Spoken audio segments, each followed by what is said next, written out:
ঘরোয়া মসলা দিয়ে রেস্টুরেন্টের চাইতে বেশি স্বাদের চিকেন ফ্রাই। এই চিকেন ফ্রাইগুলো তৈরি করে কাউকে খাওয়ালে বুঝতেই পারবেন আপনি যে এটা বাসায় তৈরি করেছেন।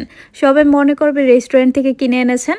আসসালামু আলাইকুম এভরিওয়ান। আজকে আমি উপরটা অনেক বেশি ক্রিস্পি আর ভিতরটা অনেক বেশি জুসি একটা কেএফসি স্টাইলে চিকেন ফ্রাই সহজ রেসিপি শেয়ার করব। হুটহাট চিকেন ফ্রাই খেতে ইচ্ছে করলে অথবা বাচ্চারা বাইরে যাওয়ার বায়না ধরলে এখন থেকে আপনি কেএফসি বিএফসি চাইতে বেশি স্বাদে ঘরোয়া মশলা দিয়েই এই চিকেন ফ্রাইগুলো তৈরি করে নিতে পারবেন আমার এই রেসিপিটা ফলো করে। চিকেন ফ্রাই তৈরি করার জন্য এখানে আমি 6 পিস চিকেন নিয়েছি, প্রায় 700 গ্রামের মতো হবে। আর আমি এখানে চিকেনের উপরে যে স্কিন আছে এটা সহ এখানে নিয়েছি। যারা এটা পছন্দ করেন না তারা এটা বাদ দিতে পারেন। আর চিকেনগুলোকে কিন্তু আমি একটু বড় পিস করে কেটে নিয়েছি। আর এগুলোকে আমি আগের থেকে খুব ভালোভাবে ধুয়ে পানিটা ঝরিয়ে নিয়েছি। এবারে এর মধ্যে দিয়ে দিচ্ছি 1.5 চামচ আদা রসুনের পেস্ট, দিচ্ছি 1 চামচ মরিচের গুঁড়া, 1/2 চামচ কালো গোলমরিচের গুঁড়া, আর দিচ্ছি 1/2 চামচ করে ধনিয়ার জিরার গুঁড়া, দিয়ে দিচ্ছি 1/2 চামচ টমেটো সস, 1/2 চামচ সয়া সস, আর স্বাদ মতো লবণ। লবণটা একটু এখানে বুঝে শুনে দিতে হবে, কারণ এখানে সয়া সস দিয়েছি, সয়া সসে কিন্তু লবণ থাকে। আর সবশেষে এখানে দিয়ে দিচ্ছি 1 চামচ লেবুর রস। তারপরে সবগুলো উপকরণ চিকেনের সাথে হাত দিয়ে ভালোভাবে মিশিয়ে নিব। আর মেশানোর কাজটা একটু সময় নিয়ে করতে হবে। যতটা সময় নিয়ে মেশানো যাবে চিকেন ফ্রাইগুলো খেতে ততটাই মজাদার হবে। তো মশলাগুলো মিশিয়ে নেওয়ার পর এবারে চিকেনগুলোকে একটা র্যাপিং পেপার দিয়ে ঢেকে রেস্টে রেখে দিব 2 থেকে 3 ঘন্টার জন্য। আপনারা চাইলে ঢাকনা দিয়েও ঢেকে রাখতে পারবেন। আর চিকেনগুলো সবচাইতে বেশি ভালো হয় সারা রাত রেস্টে রেখে দিলে, তবে হাতে যদি সময় না থাকে মিনিমাম 2 থেকে 3 ঘন্টার জন্য রেস্টে রেখে দিতেই হবে। এই জন্য এখানে একটা বাটিতে 1 কাপের চাইতে একটু বেশি পানি নিয়েছি। এখন এই পানির মধ্যে 2 চামচ গুঁড়া দুধ দিয়ে দিব, তার সাথে দিয়ে দিব 1 চামচ লেবুর রস। এখন এই গুঁড়া দুধ আর লেবুর রসটাকে পানির সাথে ভালোভাবে মিশিয়ে নিব। এটাকে মূলত বাটার মিল্ক বলে। রেস্টুরেন্টগুলোতে কেএফসি স্টাইল চিকেন ফ্রাইতে বাটার মিল্কটাই ব্যবহার করে। তো ভালোভাবে মিশিয়ে নেওয়ার পর এবারে বাটার মিল্কটা রেডি।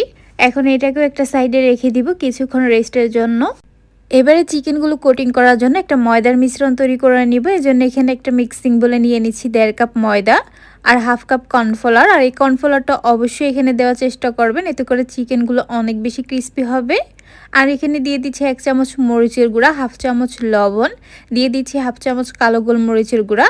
এখন হচ্ছে এই সবগুলো শুকনো উপকরণ একসাথে ভালোভাবে মিশিয়ে নিব। মিশিয়ে নেওয়া হয়ে গেলে এবারে ময়দাটা রেডি চিকেনগুলো কোটিং করার জন্য। আর এদিকে বাটার মিল্কটাও এখন পুরোপুরি রেডি হয়ে গেছে। আমি এটাকে 1 ঘন্টার জন্য রেস্টে রেখে দিয়েছিলাম। তারপর ফিরে এলাম 2 ঘন্টা পর। এরই মধ্যে চিকেনগুলো খুব ভালোভাবে মেরিনেট হয়ে গেছে। এবার হচ্ছে র্যাপিং পেপারটাকে এখান থেকে উঠিয়ে চিকেনগুলোকে আবার একটু ভালোভাবে মিশিয়ে নিব। মিশিয়ে নেওয়া হয়ে গেলে এখন এখান থেকে একটি করে চিকেন পিস নিয়ে ময়দার মিশ্রণের মধ্যে দিয়ে হাত দিয়ে এভাবে করে চেপে চেপে কোটিং করে নিব। একটু সময় নিয়ে চিকেনগুলোকে হাত দিয়ে এভাবে করে চেপে চেপে কোটিং করে নিতে হবে। কোটিং করে নেওয়া হয়ে গেলে এবারে চিকেনের পিসটাকে ময়দার এখান থেকে উঠিয়ে নিয়ে এটাকে এভাবে করে ঝেড়ে এক্সট্রা ময়দাটা ফেলে দিব। এরপর এটাকে বাটার মিল্কের মধ্যে দিয়ে এভাবে করে ডুবিয়ে নিব। আবার খুব বেশিক্ষণ এখানে রাখার প্রয়োজন নেই, শুধু একটু ডুবিয়ে নিয়ে পুনরায় ময়দার মিশ্রণের মধ্যে দিয়ে দিতে হবে। একইভাবে আমি অন্য লেগ পিসটাকে ময়দার মধ্যে কুট করে বাটার মিল্কের মধ্যে ডুবিয়ে এখানে নিয়ে নিয়েছি। এবার হচ্ছে এগুলোকে আবার এই ময়দার মধ্যে হাত দিয়ে এভাবে করে চেপে চেপে কোটিং করে নিব। একটু ভালোভাবে প্রেসার দিয়ে চেষ্টা করবেন কোটিংটা করার জন্য, তাহলে এর মধ্যে অনেকগুলো লেয়ার ক্রিয়েট হবে।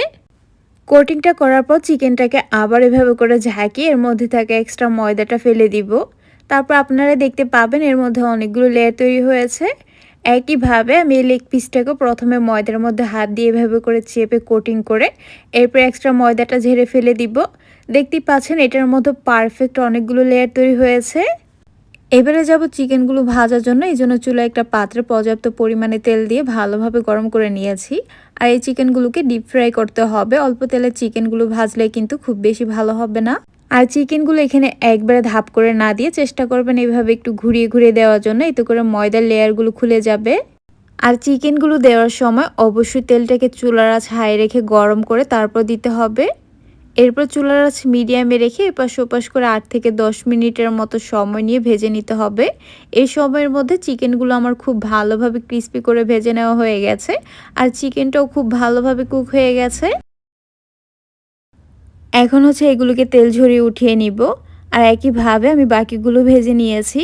মাশাআল্লাহ, দেখতেই পাচ্ছেন কেএফসি স্টাইলের চিকেন ফ্রাইগুলো কতটা পারফেক্ট হয়েছে। কাউকে না বললে বুঝতেই পারবেন আপনি যেটা বাসায় তৈরি করেছেন। উপরটা অনেক বেশি ক্রিস্পি আর ভিতরটা অনেক বেশি জুসি।